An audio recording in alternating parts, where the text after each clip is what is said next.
Do you know? Light travels faster than the sound.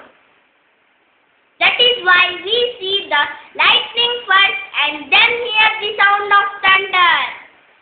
Actually, they both